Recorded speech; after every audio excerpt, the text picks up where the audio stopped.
Halo teman-teman, selamat datang di channel ini. Hari ini kita akan membahas sebuah peristiwa besar yang mengejutkan dunia digital Indonesia, yaitu serangan ransomware terhadap Pusat Data Nasional atau PDN pada pertengahan tahun 2024. Serangan ini bukan hanya mengganggu sistem, tapi juga menunjukkan bahwa kita semua, masyarakat, pemerintah, dan perusahaan rentan terhadap ancaman cyber yang semakin canggih. Jadi, untuk pertama-tama mari kita telah kronologinya, dampak hingga pelajaran penting yang bisa kita ambil bersama. Stay tune ya.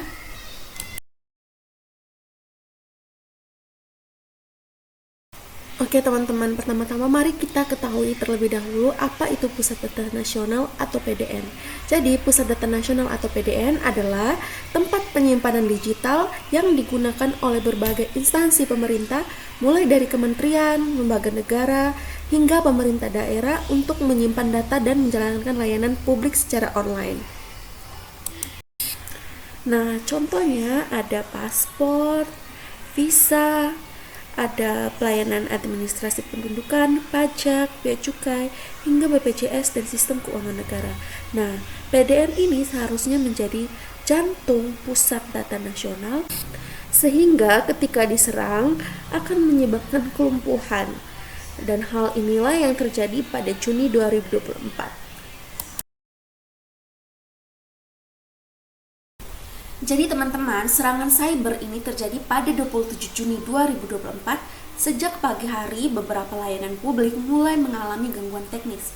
Warga tidak bisa memperpanjang paspor, layanan imigrasi mengalami error, dan sistem digital instansi pemerintah tidak bisa diakses. Kenapa? Awalnya banyak yang mengira hanya gangguan teknis biasa. Namun, dalam beberapa jam diketahui bahwa Pusat Data Nasional telah terkena serangan ransomware. Ransomware adalah jenis malware atau virus yang menginskripsi data dan meminta tebusan kepada pemiliknya agar data tersebut bisa dipulihkan.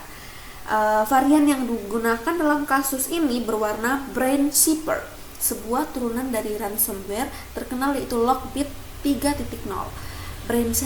BrainSeeper ini tidak hanya menginskripsi tapi juga mencuri data sensitif. Setelah itu, pelaku meninggalkan pesan digital meminta tebusan dalam bentuk kripto, nilainya diduga mencapai jutaan dolar, guys.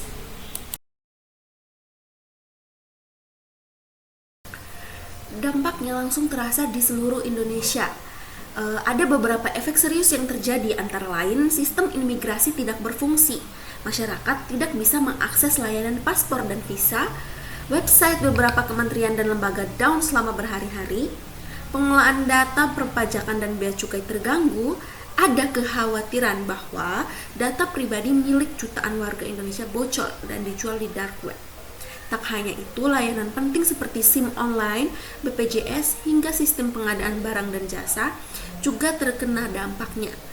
Beberapa layanan bahkan tidak pulih total hingga hampir 2 minggu setelah serangan terjadi. Banyak netizen mulai mengkritik keras lemahnya keamanan cyber pemerintah. Beberapa pihak mempertanyakan kenapa data sepenting itu tidak memiliki sistem backup atau pertahanan lebih baik.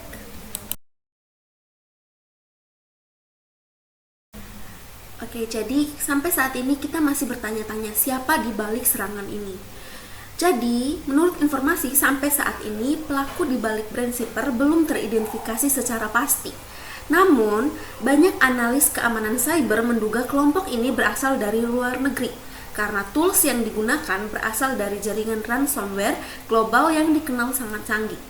Lockbit 3.0 menjadi induk BrainSeeper adalah ransomware as a service yang disewakan kepada pelaku kejahatan digital di seluruh dunia. Artinya, siapapun bisa menyewa ransomware ini untuk menyerang target dengan imbalan pembagian keuntungan dari tebusan. Dengan kata lain, ini bukan kejahatan digital biasa, tapi bagian dari jaringan cybercrime internasional.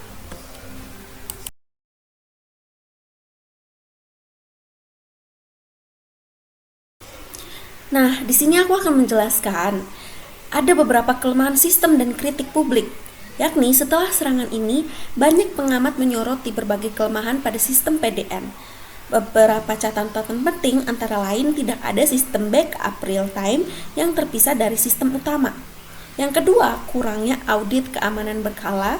Ketiga, minimnya pelatihan dan awareness pada SDM yang mengelola server dan data.